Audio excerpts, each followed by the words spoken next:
In 1986, following the death of his sister, writer Robert Harling wrote the play Steel Magnolias. The play follows the lives of an assortment of eccentric women in a small town in rural Louisiana. Now, my favorite character in the play is a woman named Louisa, who everyone calls Wheezy. She is the town's grumpy curmudgeon. At one point in the play, someone suggests to her that maybe she should seek a little professional psychological help. She replies, "I am not depressed. I have just been in a very bad mood for 45 years. Now, later in the play, as tragedy strikes the family next door, Wheezy has a change of heart. She reports, I just don't know what has gotten into me. I ran into Drummond Eatonton at the Piggly Wiggly yesterday, and I smiled at the son of a bitch. I just couldn't help myself."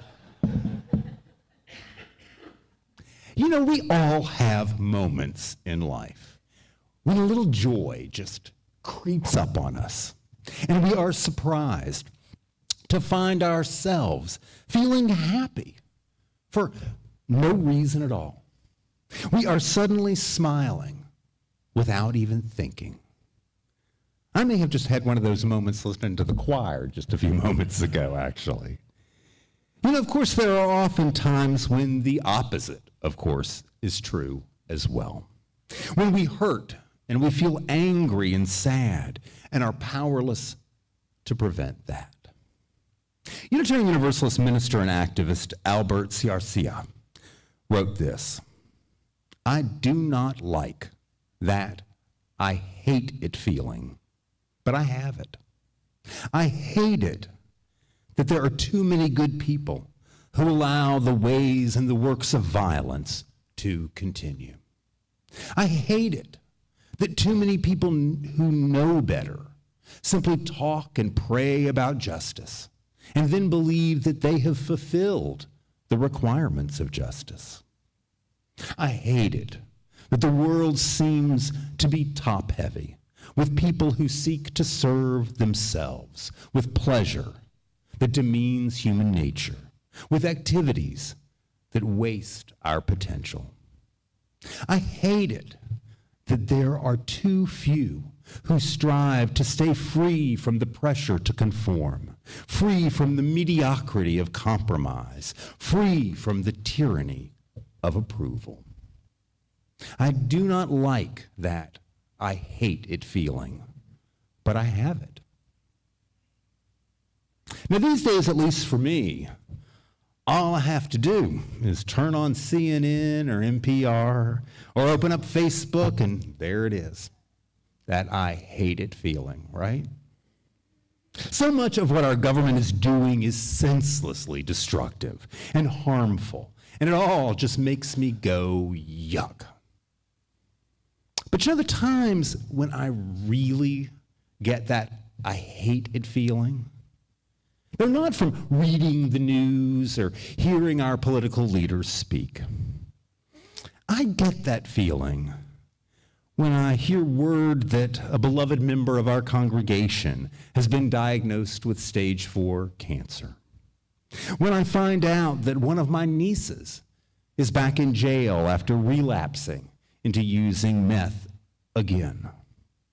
When I talk with a client at the food pantry where I volunteer and hear about how much they are struggling to pay their rent and afford food for their kids, even though they're working full time.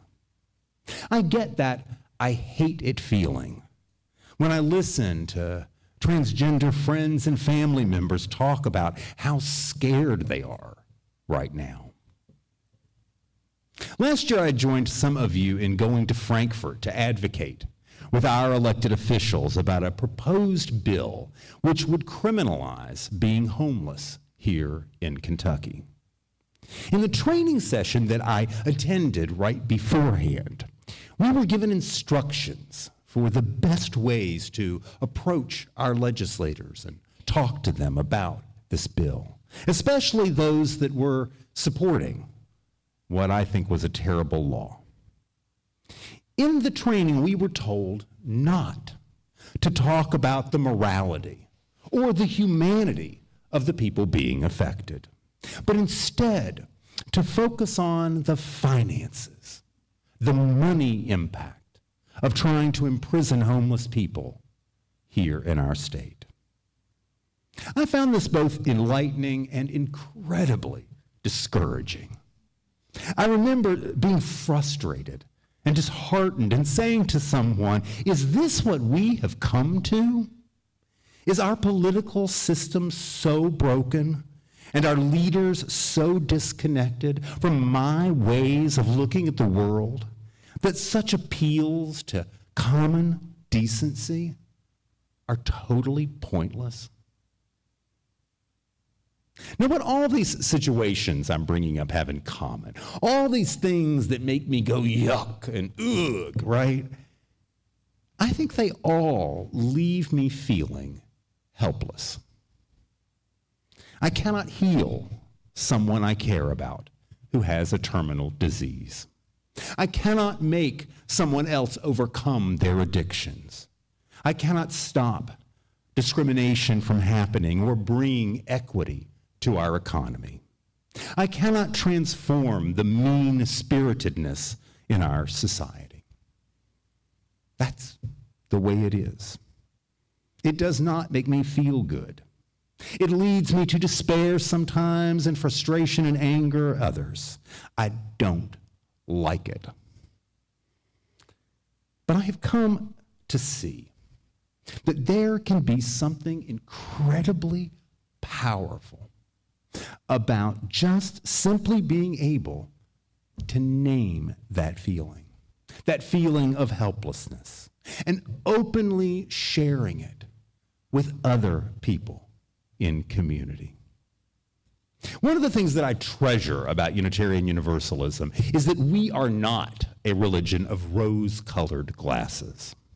We have a faith that invites us to be real, to honor and to find the holiness in all that is real. We have some pretty lofty values and affirmations, but we know that they are not easy, they're not ever simple. The great Universalist John Murray is often quoted as having said that we are the people who preach not hell, but hope. But it is not a shallow hope, an unexamined hope, or a hope that comes from denying reality or ignoring our very real emotions about it.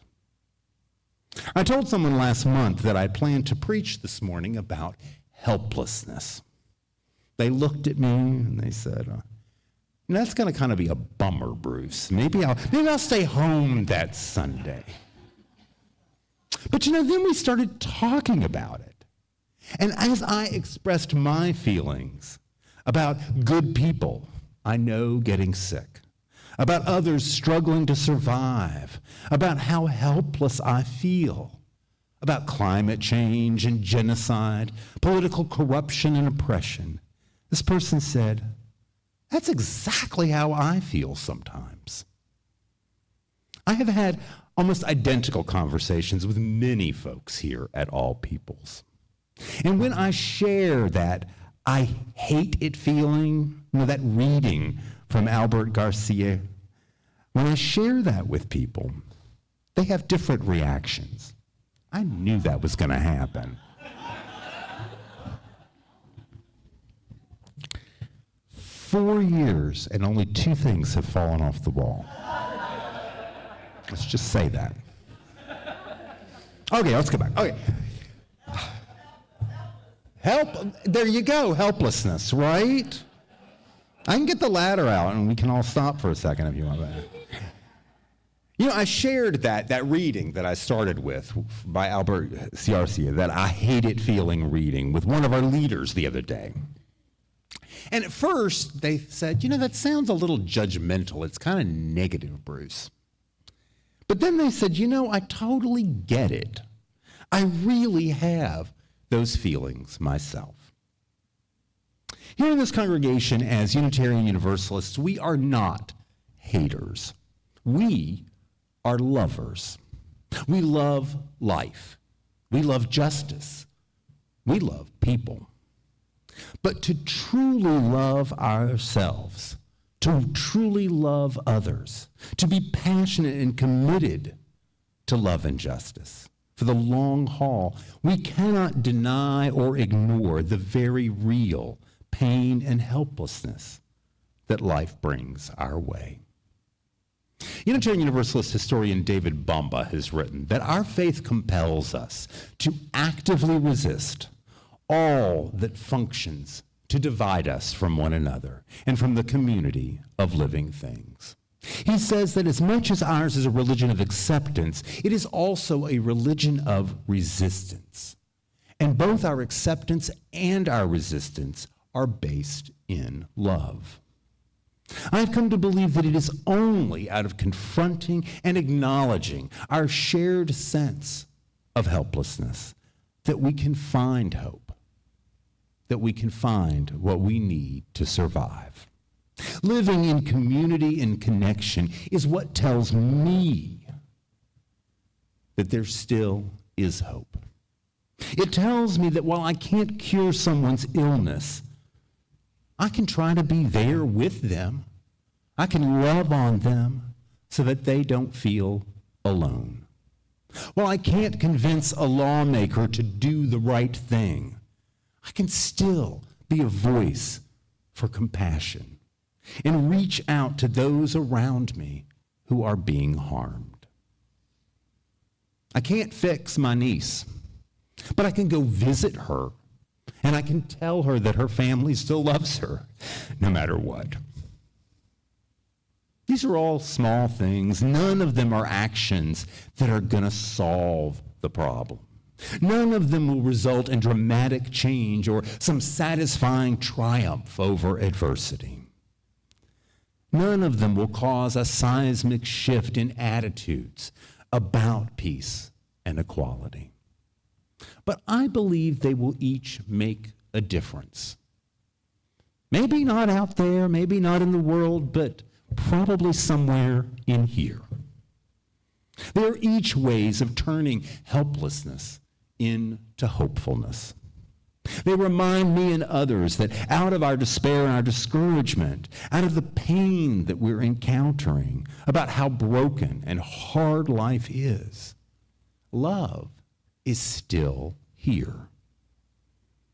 Albert C. Arcia put it this way. He wrote, "Because I live in this world, it is my world.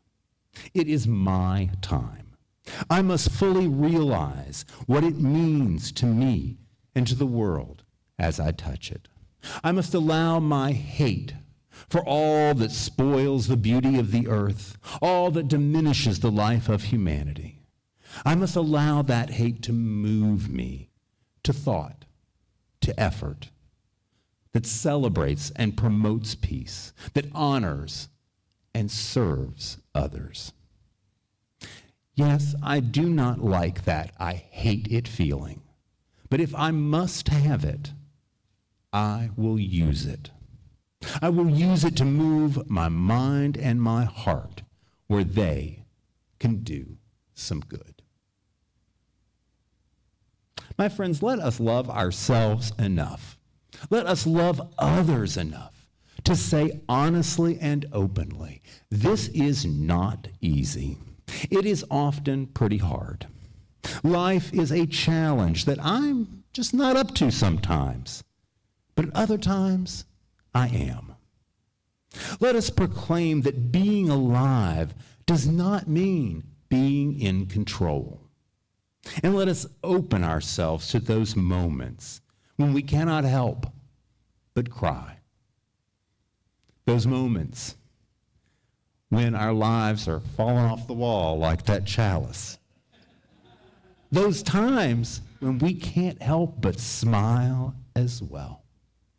Let us honor them all, treasure them all, and freely express them right here in this beloved community. We have the power to turn our helplessness into hopelessness, and we do it together. Amen, and so may it be.